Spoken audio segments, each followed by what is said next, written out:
Hi, welcome back to the workshop for the next episode in the Thinline Telecaster build. In the last episode we fitted all the controls and got the pickups etc. into this body, so now we will get back onto the neck. Okay, so I'm going to start polishing this up, but I don't really want to go to the extent that I did on the body. It's not really necessary, but also because this neck is mostly curved, you don't need to put as much work in to get the orange peel effect out as you would on a flat surface. It comes out quite easily really, but also on the curved surface you actually have a higher chance of rubbing through, so I'm going to be quite light touch on this, and to that extent I'm actually going to start with 800 paper. I'm not going to go any rougher than that. It should be a relatively straightforward and quick process.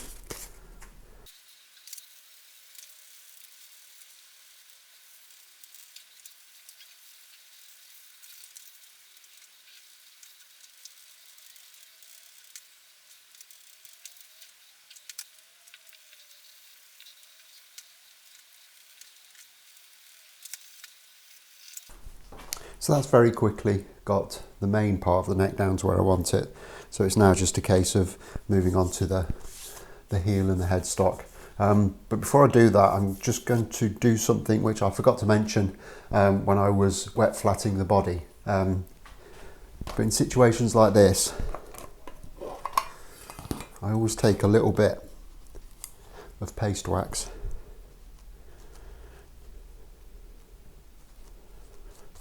Just drop it into the screw holes. Just buff away any excess. And that's going to keep the bulk of the water out of there. The other bonus is it will also help lubricate those screws when it comes time to assemble everything.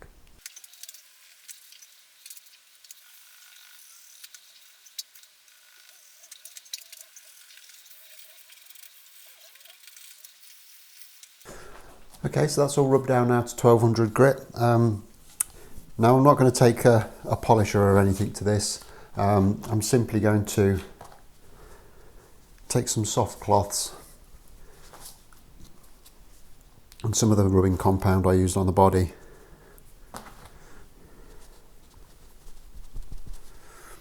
Add a little bit of water and just rub them up by hand.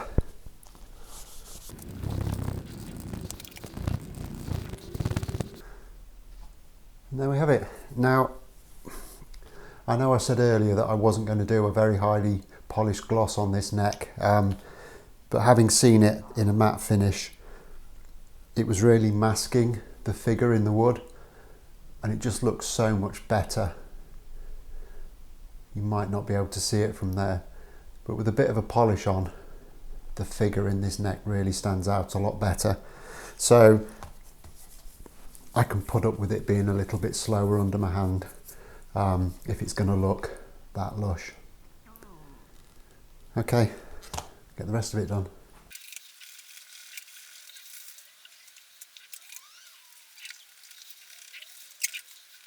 And if we're going to go glossy, we'll go full glossy, and I'll just give it a once over with this kind of swirl removing fine polish.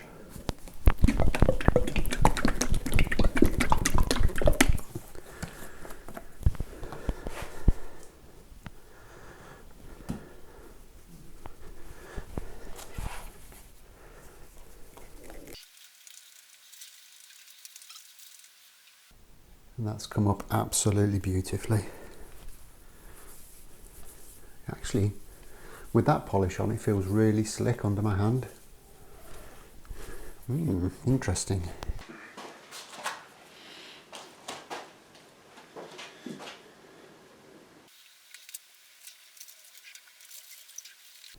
Okay, so that's the headstock polished up.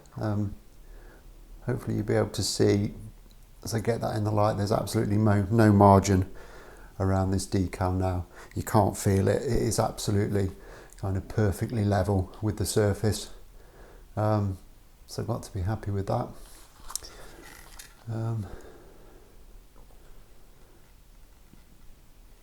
Let's see if we can. It's really hard to film this, but the figure in this neck dances around beautifully as the light breaks off it. Okay, so the next step now is to get the tuners installed.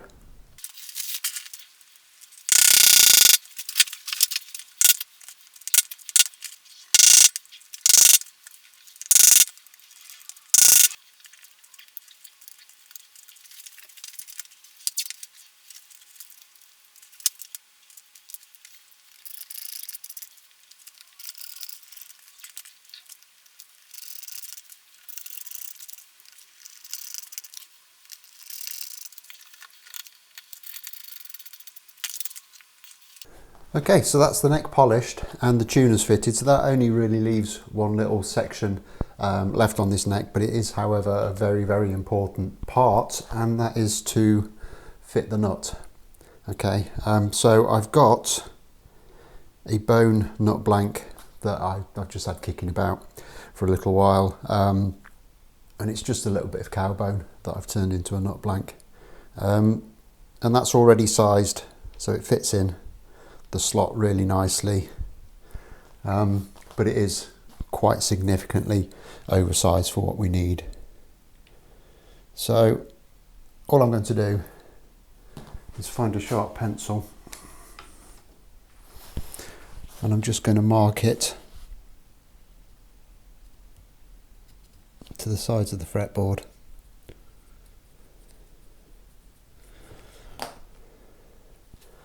I'm just going to take that very quickly to the disc sander and sand that down. Okay, so that's sanded close. It's still a little bit oversized, but I can work that down with kind of much finer files and sandpaper, etc. when we need to. It is, however, much too tall. So what I'm going to do, I'm just going to hold it in place and use the magic half a pencil trick. So basically I've just got a pencil there that's been sanded down to half thickness so that the pencil lead actually runs flush with the bottom of the pencil. And I'm just going to sit that on top of my frets and mark a line across. So in theory, the bottom of that line is the maximum amount you want to cut down when you're doing your nut slots. I'm not going to leave it to chance like that. I've got a technique to get them exactly where they need to be, but it does give me a very rough guide as to where they need to be. Now, there's not actually that much excess material on there, so I'm not going to sand this down any further yet. What I'm going to do is get it temporarily fitted onto the guitar so I can mark out for the slots, get those cut, get those roughly to depth, and then that will show me exactly how much material I need to take off the top of this to make it work properly, and to make it look aesthetically pleasing. So with that step done, realistically there's only one more thing we can do now, and that's to unite the body and the neck for the first time and start to get this thing put together. So there's a couple of things that we need to remember when we're bolting a neck on like this. Firstly,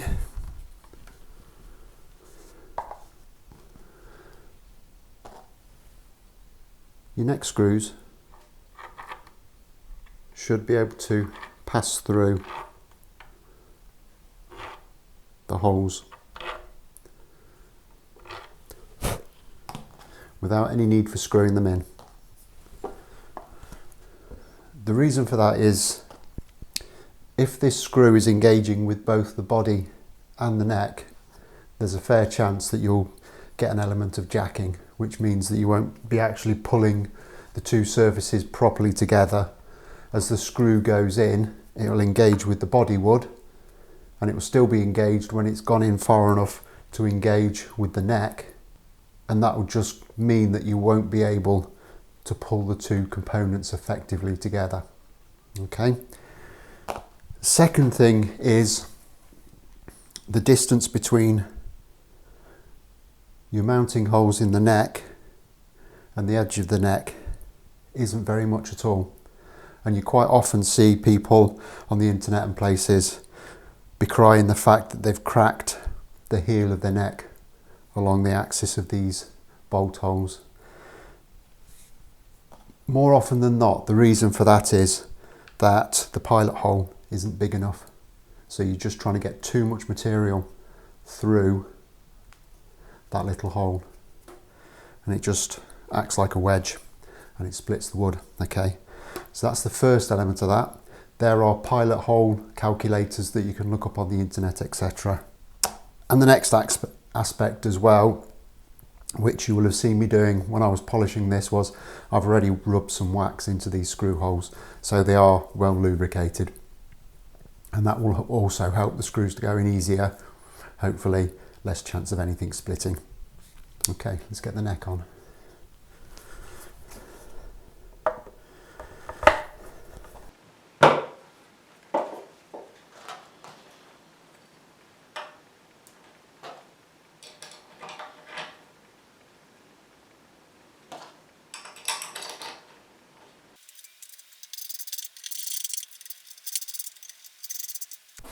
Okay, so that's the neck attached. I haven't really cranked it down, but it is snugged up, so it's where it needs to be. So the next step is I'm going to just stick the nut into its slot, and I'm going to go off camera. I'm just going to put the 2 E strings on the guitar. Okay, so I've put on the 2 E strings there. They're not going to stay on. They're just purely old strings that I've got knocking around for setup purposes. And when I say old strings, I really do mean old strings. This is a spare 9 gauge high E that I must have had knocking around for the last 20 years, because I know I haven't bought rotor sound strings this century, and it's rusty and horrible. Okay, so these 2 strings are on to help me set up the nut, and I'm going to zoom in on that so I can show you what I'm going to do in a second.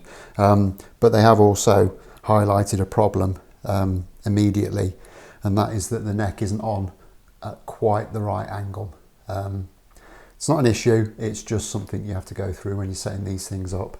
Now, we all know that this neck is a really good fit, but that doesn't mean that there isn't a bit of room for adjustment. So simply all I'm going to do is I'm going to hold on. You can't really see that. I'm going to hold on to the guitar, and I'm going to pull the neck towards me and just kind of move it around a little bit, and that will space my strings equally across the neck.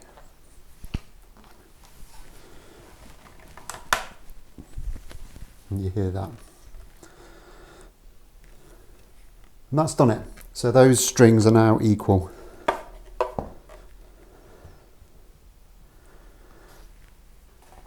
And just to make sure it doesn't move, I'll knit these up a little bit more.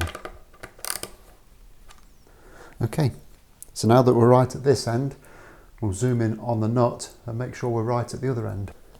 Okay, so the first thing I need to do in setting this nut up is just position the strings where I'd like them to be.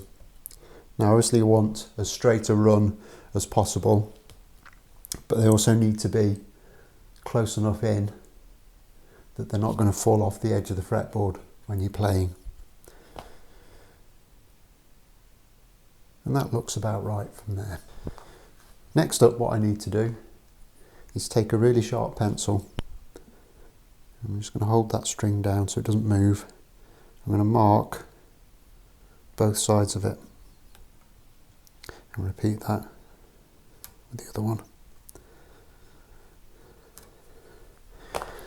Now, you might think from there we'd need to kind of divide that space that's left into 5, and that will give us the spacing that we need. Problem with that approach is your wound strings are obviously thicker than your non-wound strings, so if you have them equally spaced out, you're going to be crowded on the bass strings and there's going to be more room on the treble strings. So there are actually kind of formulas and stuff to work out how to get this exactly right. But you can also buy string spacing rules, and these have got, you can probably see, little cutouts And what you do is you find the space on this rule that perfectly matches the two marks that I've just put for the first and the sixth string.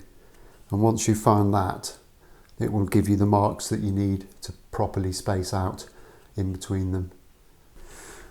Okay, so I found the marks on the ruler that match up. I've just put some little pencil marks on so I can go straight back to them. Now what I'm going to do is just line up the marks that I've already got through the holes.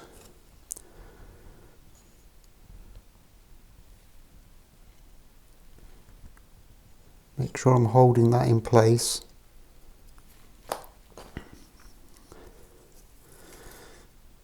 And I'm just going to mark with my mechanical pencil where they need to be. And that looks good to me. So the next stage now is to take the correct size nut files and just put some starter slots in there. So I'll get this out, get it to the vise, and we can get those cut in. Okay, so I've got that set up in the vise, and I've got my assorted nut files. So I'm not going to cut down too far with these. I'm literally just going to start them off, and then we can get the nut into the guitar temporarily, string it up properly, and get these cut down to the correct depth.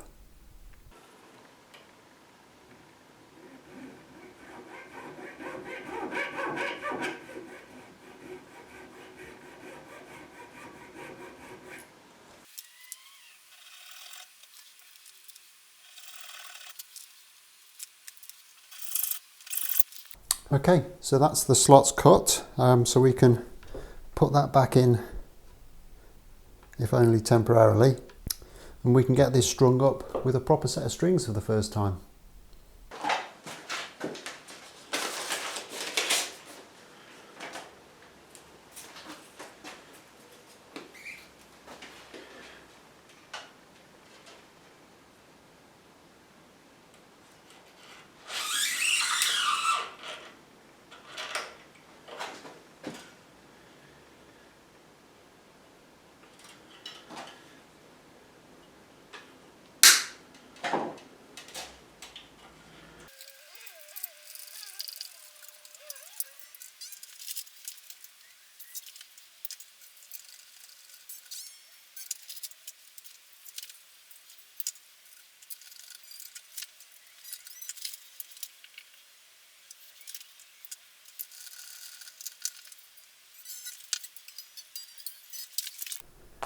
Okay, so time to get these nut slots down to where we need them. And for that I'm going to use my Hosco nut files. Brilliant, best money I've ever spent as a guitar maker. So what I've done is I've placed a straight edge across the first and second frets, and I've measured the distance underneath with a feeler gauge. I've then added 10th thou to that stack of feeler gauges, and that's going to be the distance from the fretboard to the bottom of my nut slot for that string. So all I'm simply going to do is take that string out of the way, place my feeler gauge stack against the fretboard, and file the nut slot down with the nut file.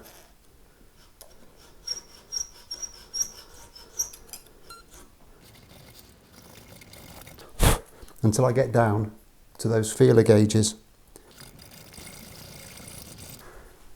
And then that should give me the perfect distance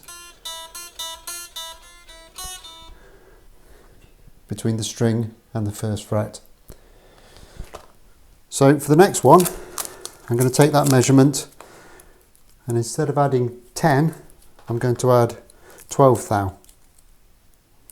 I know that's 12th thou because I use that to measure neck relief.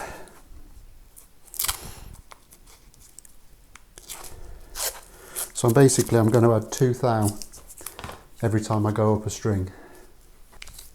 So I'm just going to work my way up the strings. I'll be back with you in a minute.